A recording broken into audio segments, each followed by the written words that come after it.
ibu-ibu, saudara-saudara kaum muslimin rahimakumullah. Pada pertemuan yang lalu sudah saya jelaskan bahwa hidup selalu berakhir dengan kematian. Apabila datang kematian menimpa seseorang, datanglah kiamat baginya. Itu yang disebut dengan kiamat kecil. Hakikatnya mati adalah perpindahan dari kehidupan di dunia ini menuju kehidupan di alam barzakh.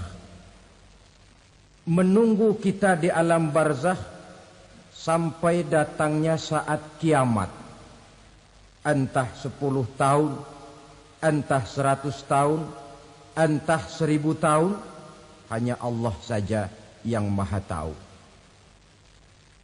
Adapun orang-orang beriman yang melakukan amal kebajikan dalam kehidupan di dunia ini, masa penantian yang lama di alam barzakh buat mereka sebentar saja. Tetapi bagi orang-orang kafir yang ingkar, yang tidak beriman kepada Allah, yang hidup di dunia cuma menumpuk-numpuk dosa, tentu penantian di alam barzakh akan merupakan waktu yang sangat lama. Bukankah dalam kehidupan kita waktu itu memang relatif? Contoh misalnya, bagi pemuda-pemudi yang sedang duduk asyik memadu cinta, waktu 4-5 jam saja rasanya cuma 4-5 menit. Tenggelam oleh keasikan. Tapi buat orang yang berbaring di rumah sakit, meratap di balik-balik apa itu tembok derita kata lagu, di balik dinding-dinding penjara, sehari bagai seminggu, seminggu rasa sebulan, sebulan boleh jadi rasa setahun. Penantian yang sangat lama. Kapan kiamat itu akan datang? Ini rahasia Allah. Jangankan kita yang orang awam, baginda Nabi sendiri tidak diberitahu oleh Allah kapan kiamat itu akan terjadi. Tetapi sungguh pun demikian, banyak hadis-hadis yang menjelaskan ciri atau tanda-tanda datangnya kiamat. Nah, kalau sudah bicara soal tanda, tanda kiamat itu ada 2. Pertama yang disebut alamatus sughra, tanda-tanda kecil. Ini waktunya masih ada tenggang. Ada yang dinamakan alamatul kubra, tanda-tanda besar. Artinya kiamat sudah diambang pintu. Apa tanda-tanda kecil dari datangnya hari kiamat itu? Misalnya kata Nabi, apabila ilmu sudah diangkat oleh Allah. Artinya apabila ulama sudah banyak wafat, minat orang belajar agama berkurang, lalu kebodohan nampak merajalela di mana-mana, zina dikerjakan secara terbuka, minuman-minuman keras jadi kebanggaan, itu termasuk di antara tanda-tanda kecil terjadinya hari kiamat. Apalagi misalnya iza waladatil ammatu rabbataha, apabila budak sudah melahirkan tuan. Apa maksudnya? Ada yang mentafsirkan apabila anak sudah bisa membudaki orang tuanya. Orang tua yang melahirkan dia, yang membesarkan dia, demi setelah si anak besar jadi orang berpangkat, bertitel, berharta, berkedudukan, jadilah orang tua itu budaknya. Sehingga sering dibilang kalau orang tua kaya, anak jadi raja. Tapi kalau anak yang kaya, orang tua sering jadi budak. Apalagi munculnya fitnah yang bergelombang. timbul perang antara dua bangsa yang besar, waktu berjalan terasa sangat pendek sekali. Itu merupakan tanda di antara tanda-tanda kiamat. Termasuk di dalamnya sulit membedakan mana laki, mana perempuan. Kan kalau tanda-tanda kayak begini sekarang sudah banyak kita lihat kan. Ulama banyak wafat, penggantinya sulit. Zina dikerjakan berterang-terangan, minuman keras jadi kebanggaan. Banyak anak membudaki orang tuanya, sulit membedakan mana laki, mana perempuan. Kadang-kadang dari belakang kita lihat perempuan bener, begitu kita colek nengok jenggotan.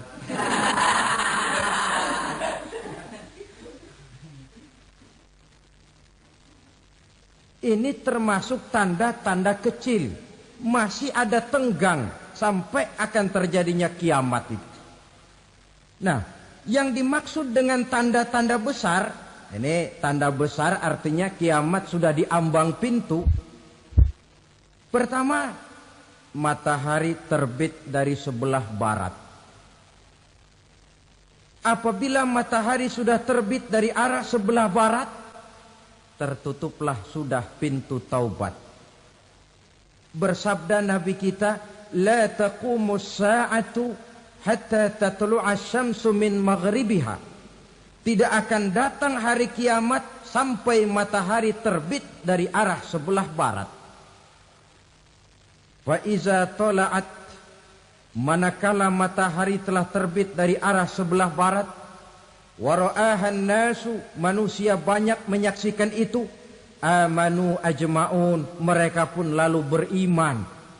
Yang tadinya kafir, yang tadinya ingkar, yang tadinya membangkang, setelah melihat matahari terbit dari sebelah barat, buru-buru beriman, berlomba-lomba mengucap dua kalimat syahadat.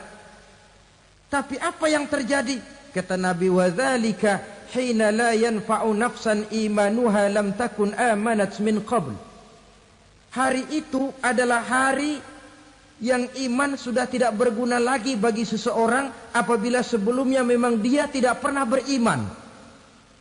Au kasabat fi imaniha khaira, atau beriman tetapi tidak pernah melakukan kebajikan di dalam keimanannya itu.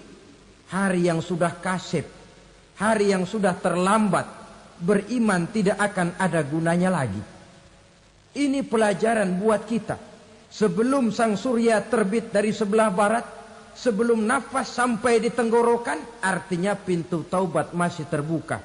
Kalau dua hal itu sudah terwujud, nafas sudah sampai di kerongkongan, atau matahari sudah terbit dari arah sebelah barat, tertutuplah sudah pintu taubat.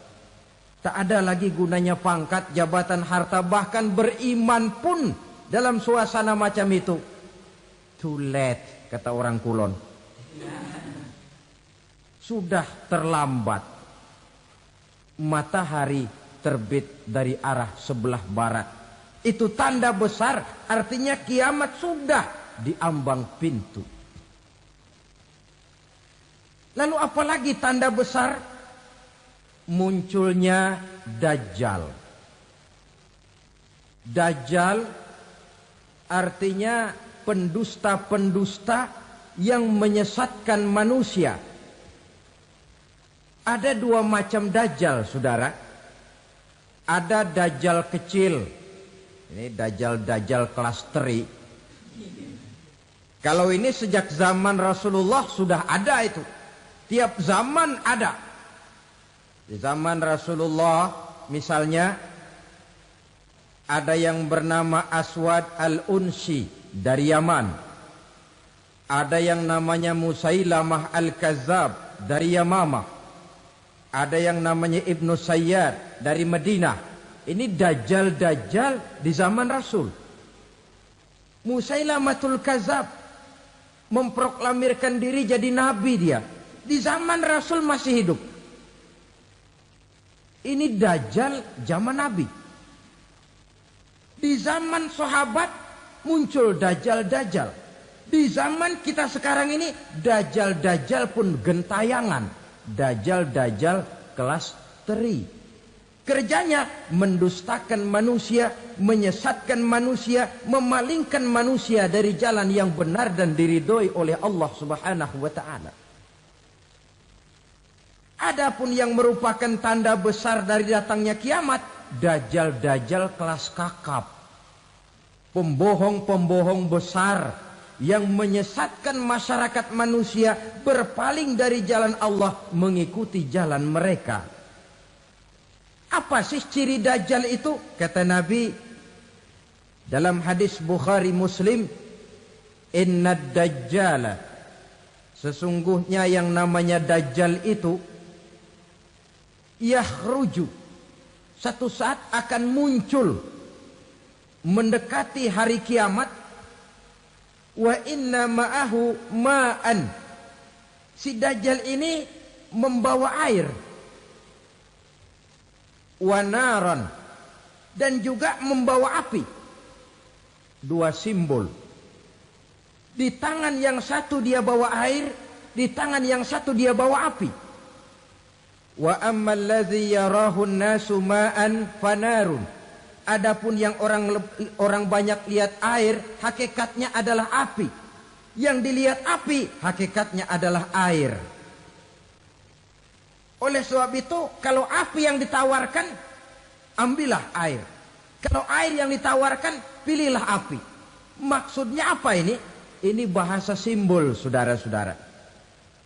Dajjal bicaranya seolah-olah untuk kepentingan manusia. Menawarkan surga. Surga yang dia tawarkan hakikatnya neraka. Hai manusia, kalau kau mau bahagia, jangan dekat-dekat dengan agama. Solat itu tidak efektif dan efisien, tidak produktif dari segi ekonomi itu. Menghadiri majelis taklim cuma buang-buang waktu. Tahajud, tasbih, tahlil, baca Quran, apa itu? Pekerjaan mubazir saja. Hidup ini cuma sekali, masa yang cuma sekali, manfaatkan dengan sebaik-baiknya. Mumpung, dibawanya sifat mumpung tetapi dalam pengertian yang sangat negatif. Bicaranya seolah-olah untuk kepentingan manusia, tetapi sebenarnya menjerumuskan manusia. Menawarkan air, tapi sebenarnya api. Menawarkan api, tapi hakikatnya air. Buat apa kamu sholat?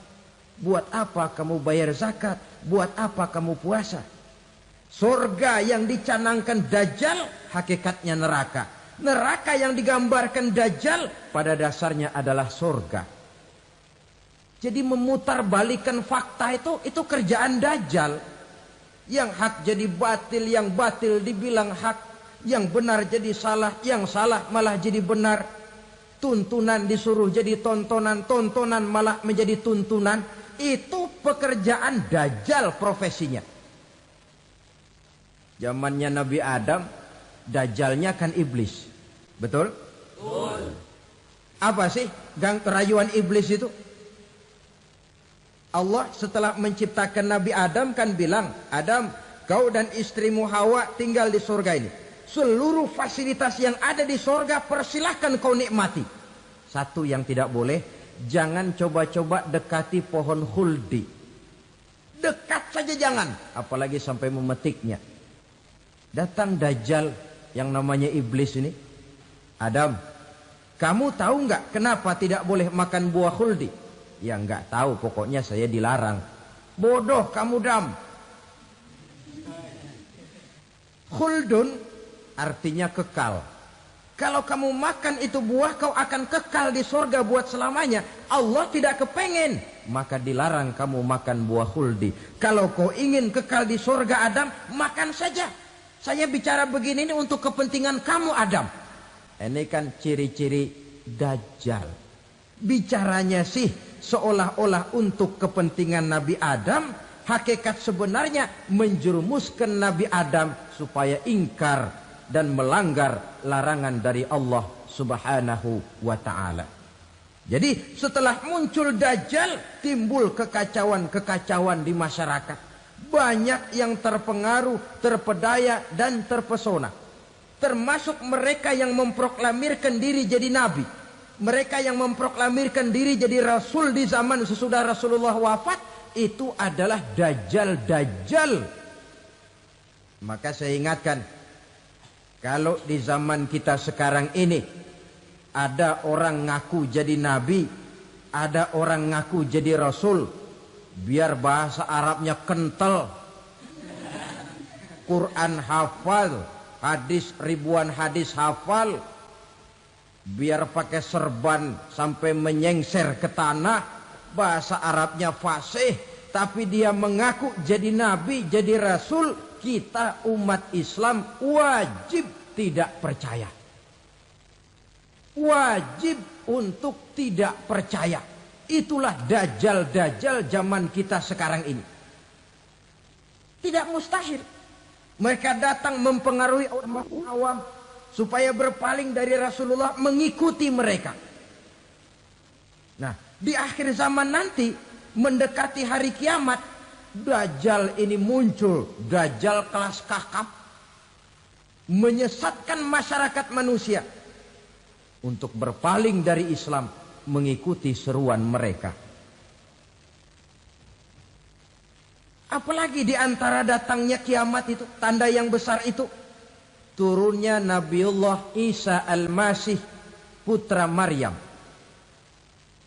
Menurut berbagai hadis yang sahih, Nabi Isa Al-Masih nanti akan turun lagi. Tidak membawa risalah yang baru, tapi meluruskan risalah Islam ini yang telah banyak ditinggalkan oleh masyarakat.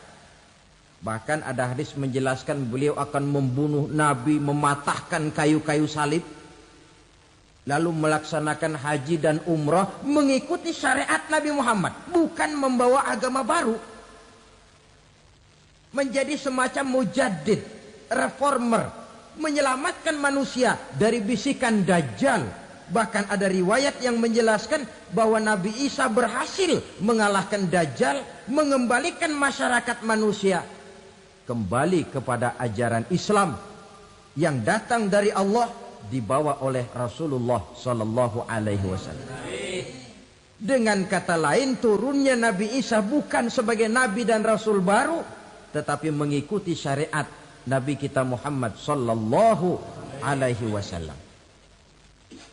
Saudara hadirin, ibu-ibu hadirat yang saya hormati, kemudian apalagi di antara tanda-tanda besar akan datangnya kiamat itu? Keluarnya asap atau awan. Kata Nabi, inna min asyrati sa'ah dukhanan yamla'u ma bainal masyriqi wal maghrib. Di antara tanda-tanda kiamat, munculnya awan antara langit dan bumi. Ini pun diperkuat dalam surah Ad-Dukhan ayat 10. Fartaqib yauma ta'tis sama' bidukhanin mubin fayughshan nas hadza azabun alim.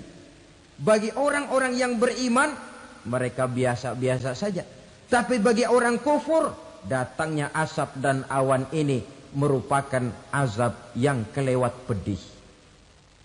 Barangkali sedikit mendekati gambaran tentang azab yang pedih ini, saya ingatkan alam pikiran kita kepada peristiwa yang belum lama terjadi. Pernah dengar berita bocornya reaktor nuklir di Chernobyl, Uni Soviet? Pernah dengar? Nah, bocornya reaktor nuklir di Chernobyl yang mengakibatkan ratusan bahkan sangat mungkin ribuan nyawa. Cuma satu reaktor. Bagaimana kalau seluruh cadangan nuklir yang dimiliki oleh para negara adik kuasa ini diledakkan?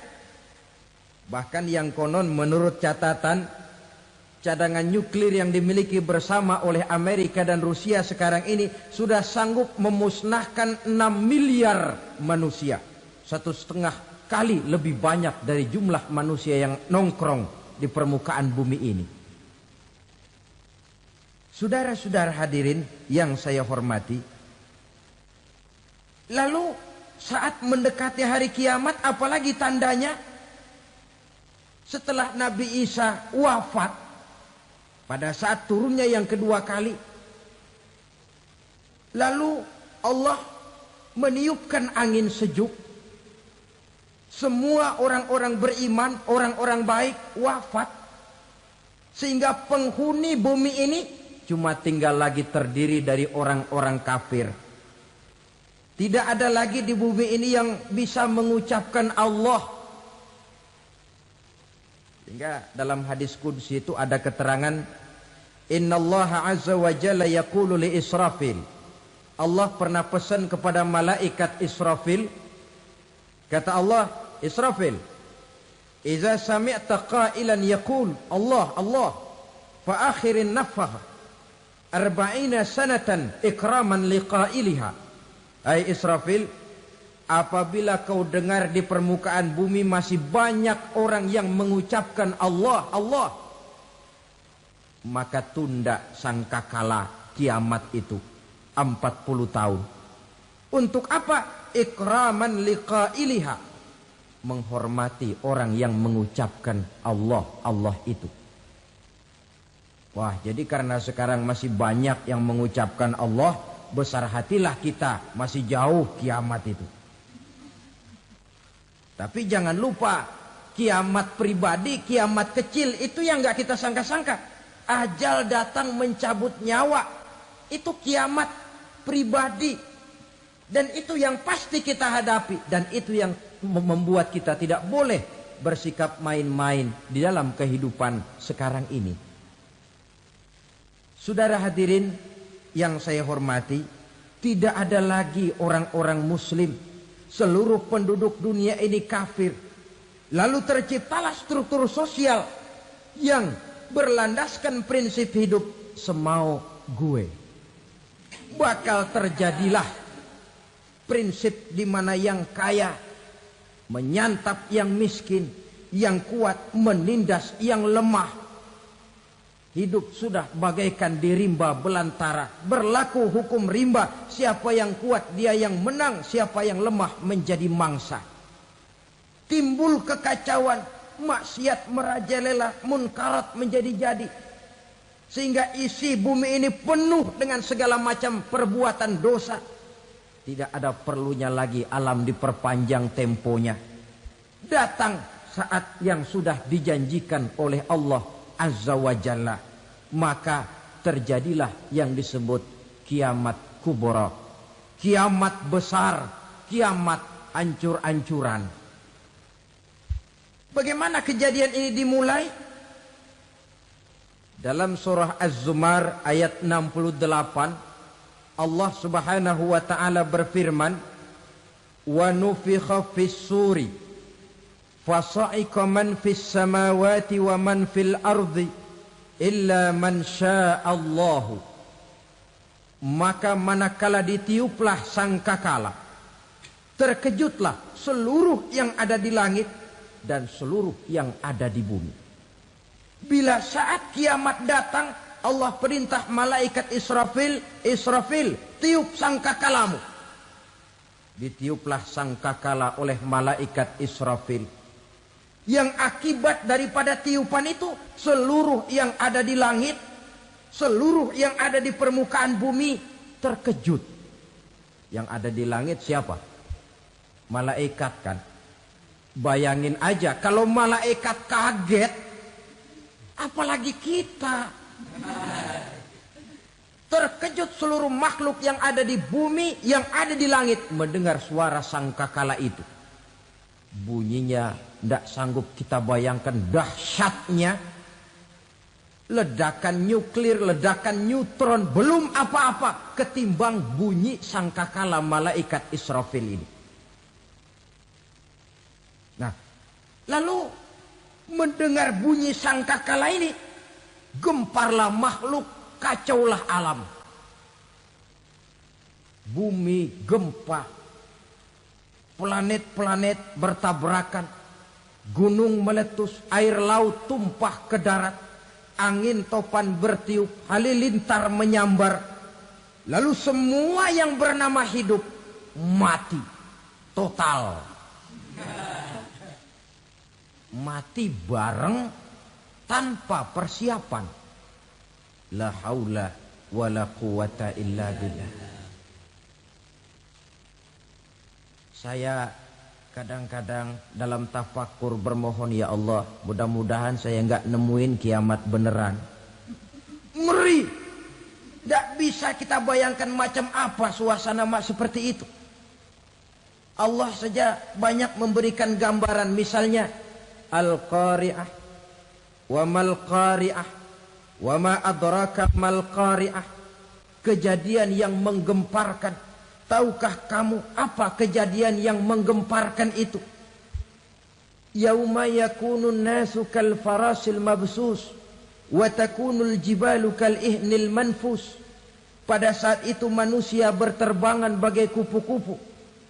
Gunung berterbangan seperti kapas ditiup angin. Gunung saja macam kapas, konon lagi manusia. Kematian total, mulai semut sampai gajah mati. Jin mati, iblis mati, malaikat mati. Malaikat saja mati. Saudara hadirin yang saya hormati, kematian total yang tanpa persiapan. Orang bilang, Pak, kalau mati bareng begitu yang repot malaikat maut dong ya. Cabut sana, cabut sini. Itu kalau menurut logika kita. Mestinya begitu menurut logika. Tapi logika juga yang nggak perlu serepot itu. Sebab untuk mematikan listrik di wilayah DKI, di wilayah Jakarta, nggak perlu tiap rumah didatengin, matiin, ya lama. Cukup dari kantor pusatnya saja PLN tekan satu tombol, gelaplah seluruh Jakarta. Saudara hadirin yang saya hormati, kematian total. Lalu setelah kematian total, planet-planet juga mati, dalam arti tidak bergerak dan beredar. Angin mati, dalam arti tidak bertiup. Air mati, dalam arti tidak ada riak gelombang. Pokoknya semua mati. Kullu nafsin za'iqatul maut. Semua yang bernafas mati. Dalam ayat lain, kullu man 'alaiha fan. Semua yang ada di permukaan bumi fana.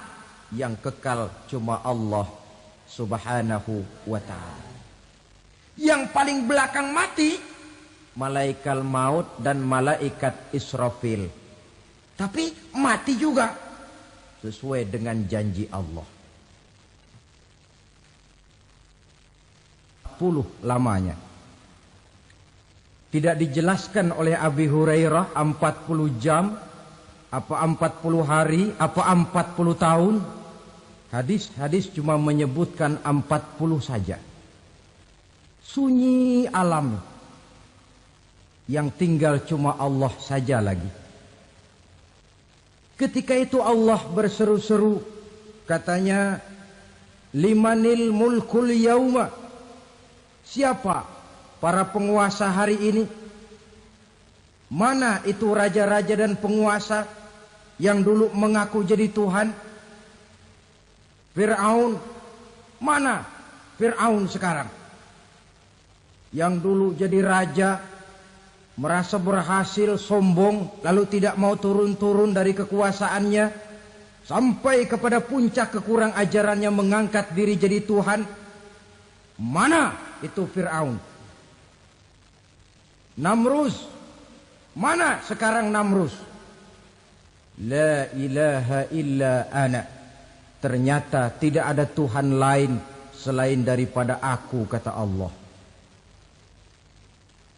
Proses kemudian, saudara-saudara, turunlah hujan dari langit. 40 lamanya hujan itu. Tidak jelas juga 40 jam apa 40 hari.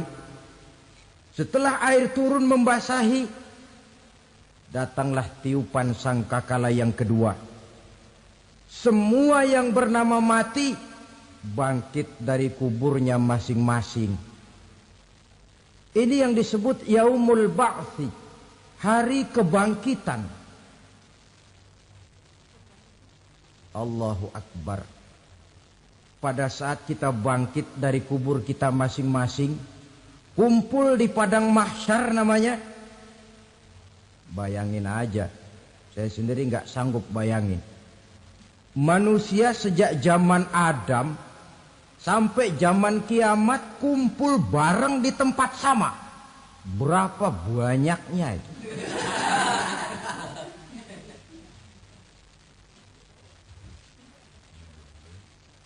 Dan yang luar biasa menurut satu riwayat, pada saat bangkit itu, Masya Allah, roman muka kita berubah. Disesuaikan dengan amalan kita waktu di dunia ini. Barang siapa yang waktu di dunia amalannya itu amalan tikus, di akhirat nanti dia bangkit dari kubur, mukanya seperti muka tikus. Gagah betul badannya, tapi mukanya seperti tikus. Kenapa? Amalannya waktu di dunia seperti amalan tikus. Apa amalan tikus itu? Suka ngegeragoti barang yang sudah disimpan rapi-rapi. Orang sudah simpan uang rapi-rapi, simpan perhiasan rapi-rapi, digeragoti oleh tikus. Maling-maling, pencoleng-pencoleng, koruptor-koruptor. Itu nanti di akhirat nanti kita lihat mukanya seperti muka tikus. Oh ini waktu di dunia suka nyolong, mukanya seperti muka tikus. Barang siapa yang waktu di dunia ini amalannya itu amalan macan, dia akan bangkit nanti mukanya seperti muka macan. Apa amalan macan? Macan itu amalannya menang-menangan. Orang yang mau menang saja nggak mau mengalah. Coba lihat di hutan. Kenal hutan nggak? Di hutan, raja hutan di mana-mana pasti macan. Betul kan? Betul. Padahal hutan belum pernah bikin pemilihan umum. Tapi macan tidak peduli ada pemilihan umum apa tidak, pokok saya raja. Sebab apa? Macan jadi raja itu bukan karena benar, tapi karena kuat jadi raja. Setelah dia jadi raja, rakyat hutan yang mesti dilindungi malah dimakan oleh raja macan. Kambing rakyat hutan dimakan oleh macan. Ayam rakyat hutan dimakan oleh macan. Itu nanti kita lihat di akhirat itu mukanya seperti muka macan, gagah betul.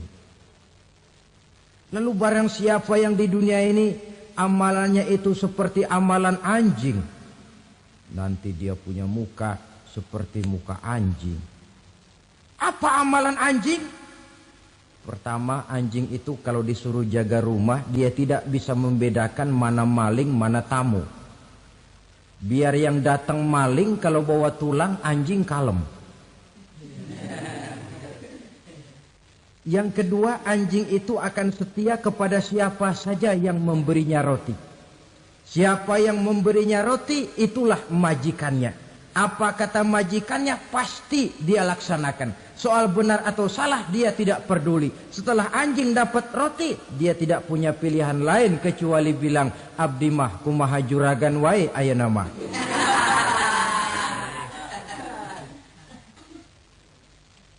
Saudara hadirin yang saya hormati, berkumpul di padang mahsyar, tiap orang sibuk dengan persoalannya masing-masing. Matahari waktu itu didekatkan oleh Allah. Panas luar biasa. Ada yang saking panasnya itu mencucurkan peluh keringat sampai sebatas mata kakinya.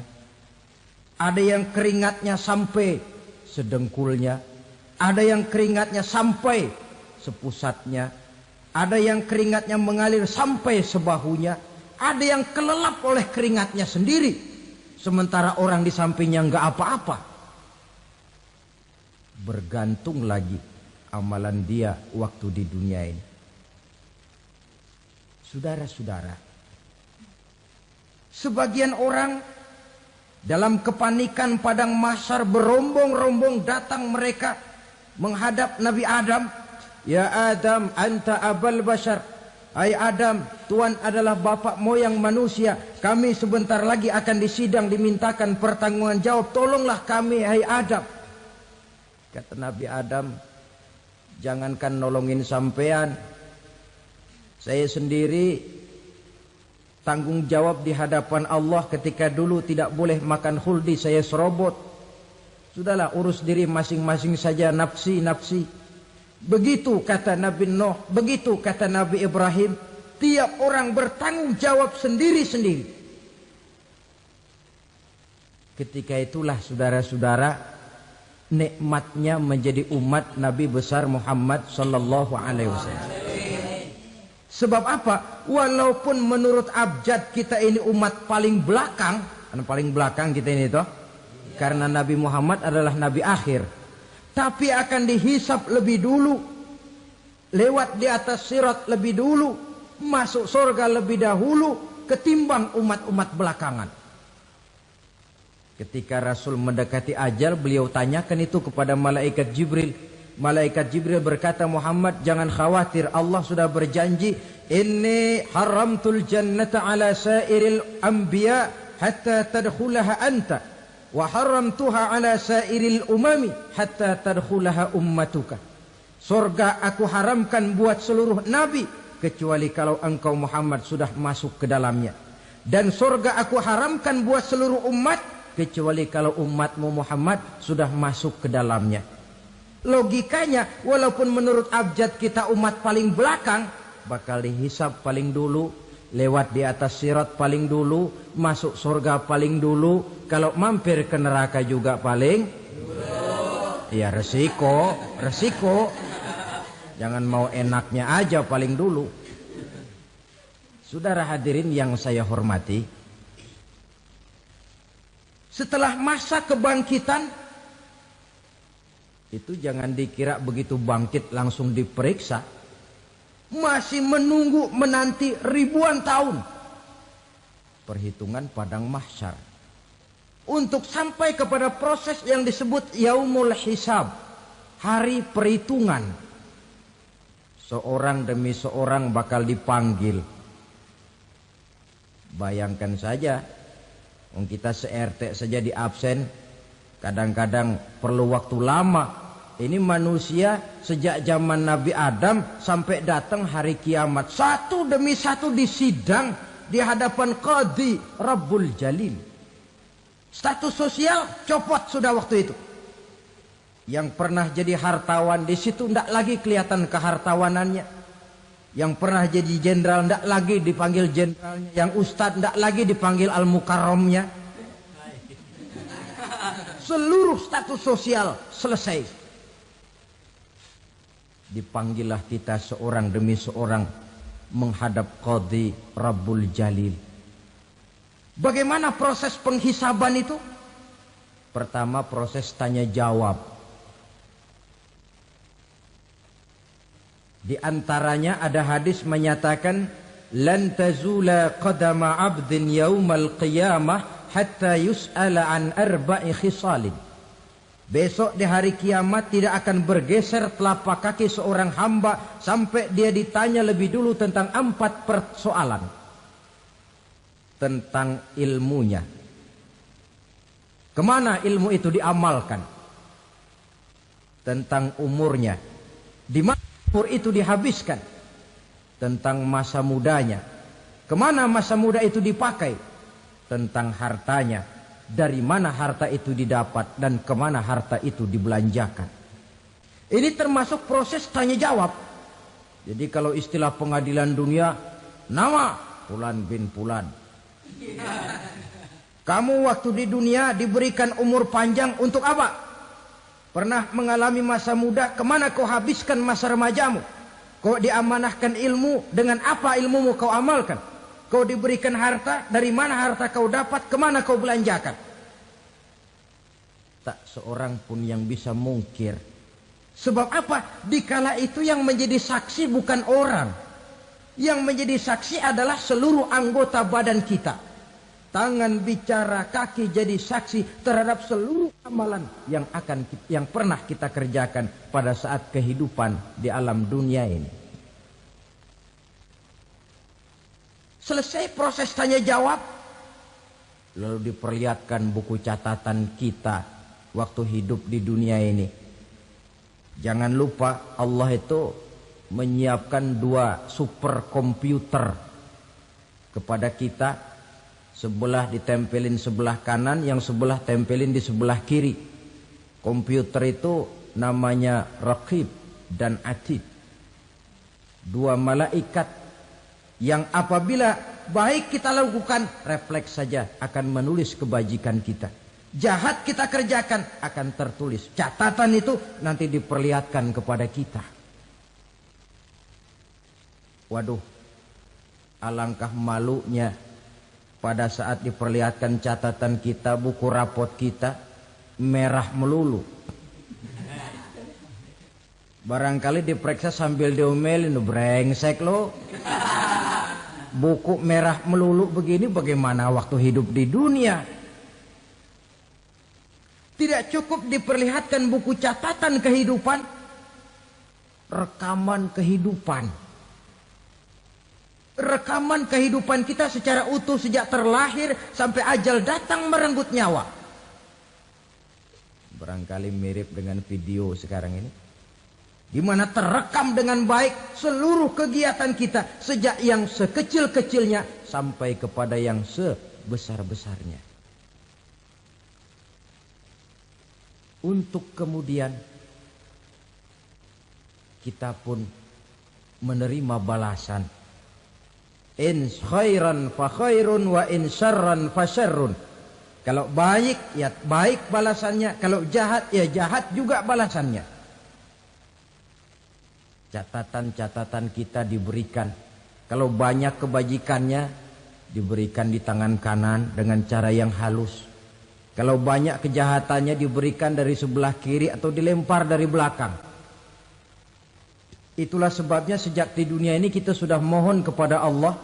Ketika berwudu membasuh tangan kanan, apa kita bilang? Allahumma a'tini kitabi biyamini wa hasibni hisaban yasira. Ya Allah, berikan saya kitab di tangan kanan, dan kalau saya memang perlu dihisap, hisaplah saya yang seringan-ringannya. Tangan kiri berlindung kita kepada Allah. Jangan sampai diberikan kitab di tangan kiri atau dari arah sebelah belakang.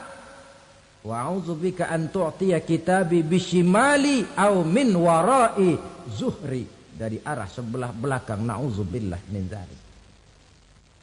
Setelah selesai lewat proses penghisaban, lewat mizan, timbangan, maka yang sudah selesai dihisab itu bergeraklah menuju sirat, jembatan yang terbentang menuju surga melalui neraka.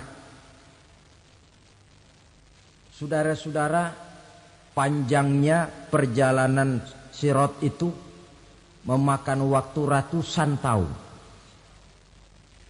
Tetapi orang yang lewat di atas sirat pun macam-macam, bergantung amalannya ketika di dunia ini.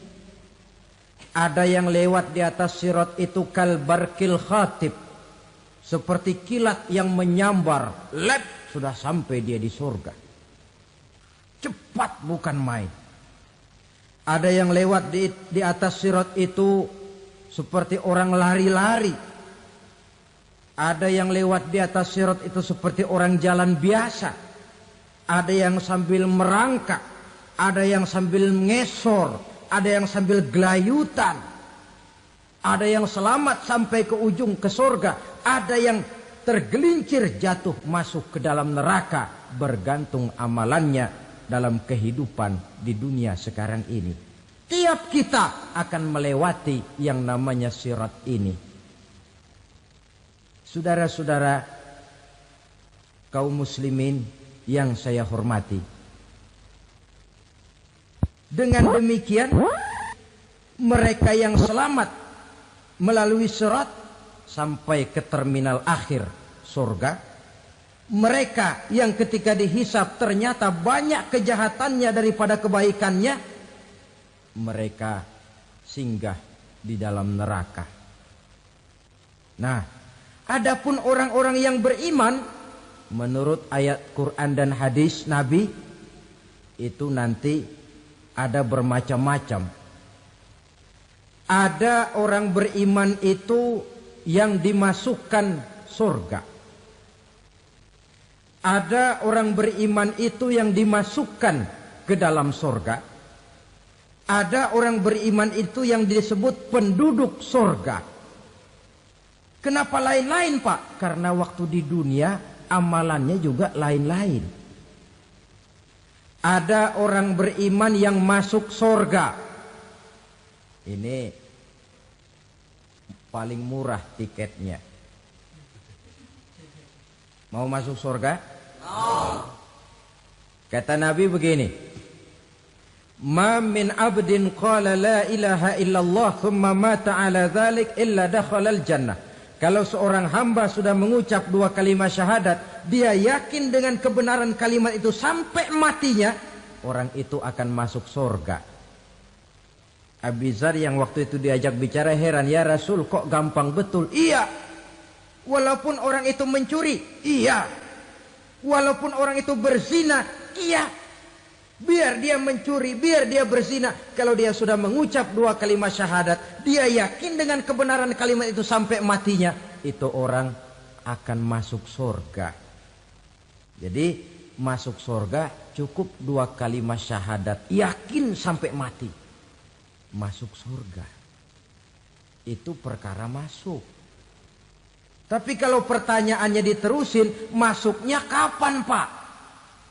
Nah, ini lain lagi urusannya. Sebab ada yang masuknya itu langsung, ada yang mampir dulu. Di sana tempat cuma dua. Kalau tidak surga, neraka. Mau ke surga, tapi mampir dulu. Yang mampirnya jelas di neraka. Kenapa? Dalam hadis qudsi ada riwayat. Nanti itu di akhirat, setelah Allah selesai mengatur penduduk surga, masuk surga, yang neraka, masuk neraka, Allah berkata kepada malaikat Malik, malaikat Malik, labaik ya Allah. Itu bajingan-bajingan tengik, manusia-manusia durjana, yang waktu di dunia tidak mau sujud, jauh dari ulama, gemar melakukan yang munkarat dan maksiat, hidup di tengah masyarakat selalu jadi bibit keonaran, kufur, sudah masuk neraka semua. Sudah ya Allah. Nah, kalau sudah, coba sekarang kamu masuk, Malik. Saya, iya, masuk neraka. Mau apa ya Allah? Kata Allah, akhriju minan nar man kana fi qalbihi misqala habatin min khardalin min iman. Kau masuk neraka, cari di dalam neraka orang-orang yang ada imannya walaupun kecil sebesar biji zarah, angkat mereka keluar. Masuk malaikat Malik ke neraka, cari orang yang ada imannya, korek-korek. Ya repot, udah pada gosong. Yang ada imannya diangkat ke atas, yang ada imannya diangkat ke atas. Lalu dimandikan di Nahrul Hayat, namanya sungai kehidupan di akhirat nanti. Cakep lagi rupanya, bersih lagi wajahnya, apel di hadapan Allah. Kata Allah, bagaimana Mas? Kapok enggak sampean? Kapok ya Allah. Nah, kalau kapok, idhab fadkhulil jannah. Pergi, masuk surga sana. Berangkat mereka ke surga. Ketemu sama teman-temannya yang udah sampai lebih dulu, yang enggak pakai mampir lagi. Terjadi dialog. Kata teman-temannya yang udah pada nyampe duluan, Mas, iya, emang baru sampai? Saya baru sampai. Memang mampir di mana dulu, Mas? Kita sudah lama sampai di surga. Saudara buka surah Al-Muddatsir ayat 34-35. Ma salakakum fis saqar? Kenapa kamu mampir di neraka Saqar? Qalu lam naku minal musallin. Mereka menjawab, kami mampir di neraka Sakor mas, gara-gara dulunya kami waktu di dunia tidak pernah sholat. Tidak pernah sholat? Tidak pernah. Kan rumahnya dekat masjid. Cuma dekat doang mas. Sholat mah enggak saya. Enggak pernah ngasih makan fakir miskin, enggak pernah hadir di majelis taklim, pendeknya enggak pernah melakukan kebajikan, maka saya pun mampir di neraka Sakor. Untung betul saya punya iman mas sedikit. Waktu hidup di dunia dulu saya pernah mengucap 2 kalimat syahadat, sekali-kalinya waktu mau kawin. Masya Allah. Untung saja kawin, kalau nggak kawin polos.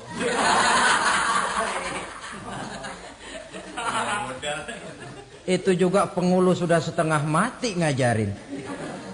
Asyhadu alla, asyaduaan, asyaduaan.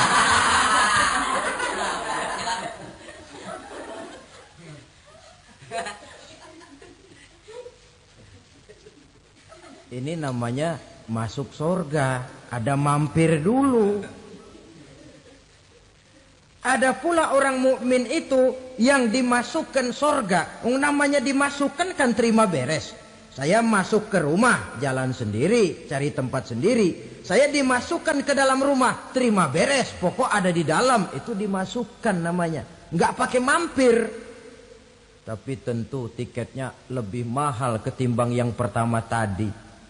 Apa kata Allah? Innal ladzina amanu wa amilus salihat la ukaffiranna anhum sayyi'atihim wa la udkhilannahum jannah. Sesungguhnya orang-orang yang beriman kemudian beramal soleh, kami hapuskan segala dosa dan kesalahannya, kami masukkan mereka ke dalam surga. Lihat ayatnya, Allah yang memasukkan, kita yang dimasukkan. Tidak pakai transit, tidak usah mampir. Cuma tidak cukup syahadat, tidak cukup amanu, tapi diiringi dengan wa amilus salih. Iman, amal. Tidak cukup syahadat, lalu dibuktikan dia sholat, dia zakat, puasa, lalu dia melakukan berbagai macam kebajikan. Ini yang menyebabkan dia tidak pakai mampir di tempat yang bernama Sakor. Lalu ada pula orang mukmin itu yang disebut penduduk sorga. Wah, ini sudah VIP ini. Ashabul jannah, penduduk sorga. Siapa mereka? Kata Allah, innal ladzina amanu summa istaqamu fala khaufun alaihim wala hum yahzanun ulaika ashabul jannah hum fiha khalidun. Sesungguhnya orang-orang yang beriman lalu istiqamah, tetap dalam melaksanakan perintah Allah, tidak goyang, tidak labil tapi stabil, istiqamah, mereka tidak takut dan tidak bersedih hati. Merekalah penduduk surga. Iman, istiqamah. Tidak punya duit, sembayang. Banyak duit, sembayang. Miskin, sembayang. Kaya, tetap sembayang. Istiqamah. Kadang orang kalau susah rajin ke masjid, banyak duitnya ngelihat masjid melengos. Waktu miskin hamba Allah, setelah kaya jadi hamba harta. Bergeser, tidak ada nilai istiqomahnya. Saudara-saudara, dengan begitu penduduk neraka itu dua. Ada penduduk permanen, ada penduduk yang semi permanen. Yang semi permanen orang-orang beriman yang mempunyai dosa besar. Mereka masuk ke neraka untuk menerima azab sesuai dengan dosanya. Bila selesai masa azab itu, mereka akan diangkat untuk ditempatkan kembali ke dalam surganya Allah Subhanahu wa ta'ala. Nah, dikala itulah saudara-saudara, ada yang disebut syafaat dari Rasulullah Sallallahu Alaihi Wasallam. Tapi tentu jangan lupa, syafaat ini ibarat kain menambal dia. Kita punya kain bolong-bolong sedikit, syafaat yang menambal. Solat kita ada kurang dikit, sedekah kita ada campur riak dikit, amalan kita ada tidak karena Allah dikit. kita berharap syafaat. Jadi biarlah kain masih bolong-bolong, yang penting punya kain. Tapi kalau kainnya tidak ada, yang ditambal apanya? Sholat tidak, puasa tidak, zakat tidak, berharap syafaat saja. Ya, terlalu berlebihan itu. Saudara hadirin yang saya hormati, apabila selesai proses penghisaban, proses penghitungan, maka dikala itulah manusia terbagi dalam dua kelompok besar. Fariqun fil jannah wa fariqun fis sa'ir. Sekelompok orang-orang beruntung yang masuk ke dalam surga, dan sekelompok lagi masuk ke dalam neraka. Akan memakan waktu untuk menceritakan sifat surga dan neraka, tapi insya Allah pada kesempatan pertemuan lain saya sampaikan. Namun sebagai gambaran umum cukuplah saya sampaikan sebuah hadis qudsi. Allah jelaskan, a'dadtu li'ibadiyas salihin ma la 'ainun ra'at wa la uzunun sami'at wa la khatara fi qalbil bashar. Aku sediakan buat hamba-hambaku yang soleh, yang tidak pernah terlihat oleh mata, tidak pernah terdengar oleh telinga, dan belum pernah terdetik dalam hati manusia. Jadi kenikmatan surga belum pernah dilihat mata, belum pernah didengar telinga, belum pernah terdetik dalam hati. Pedihnya azab neraka belum pernah terlihat mata, belum pernah terdengar telinga, belum pernah terdetik dalam hati. Saudara hadirin yang saya hormati, oleh karena itu sebagai uraian akhir daripada kiamat ini, marilah sama-sama kita memanfaatkan hidup dengan sebaik-baiknya, supaya jangan timbul penyesalan di hari kemudian nanti. Mudah-mudahan kita seluruhnya diselamatkan Allah dari azab neraka. Dan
anjir,